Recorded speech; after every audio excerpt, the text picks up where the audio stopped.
Hammaga assalomu alaykum. Bugun bizda obzor 100 km bosib o'tib PlayStation olishga keldik. Boshqa shaharga. Hozir egasiga telefon qildim. Ko'tarmadi, SMS yozib yubordim. Telefon qilib qolar, endi ozroq aylanib turamiz ungacha. Keyin o'tamiz PlayStation'ni olishga. PlayStation'ni oldik. Olib ketamiz endi. PlayStation'ni oldik. Yashil qon egasiniki ekan.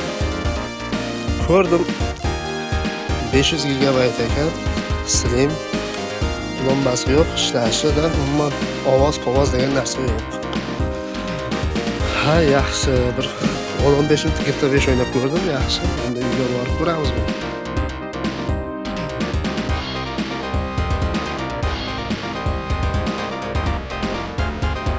Mana PlayStation 3 olib kelib oldik.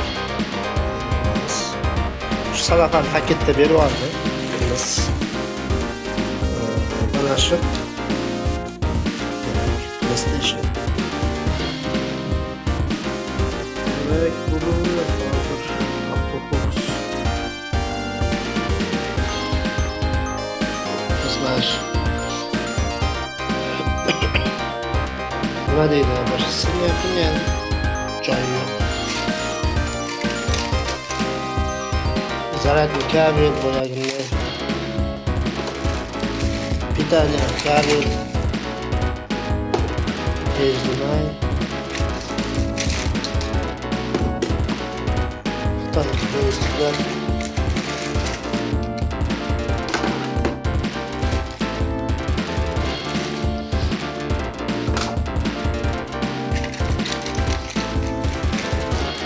Shu bor narsani ko'rsatdim, mana shu narsani. Покупка. Yo'q ko'ramiz.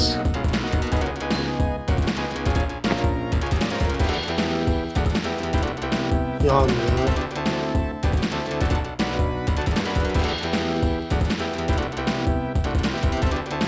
Xotirasini quramiz.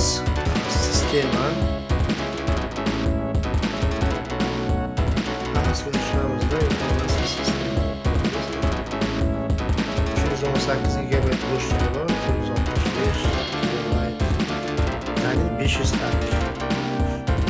Bu yaxshi. Zo'r. Xo'p, o'yinlari mana shular. Demak, PES açmamıza gerek. PES 2018 var. Sonic, PES 13, Blue. Gerekli oyunlar var.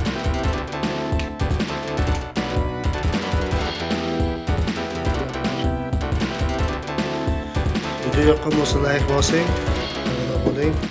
Kelgusi videoda xayr, paka.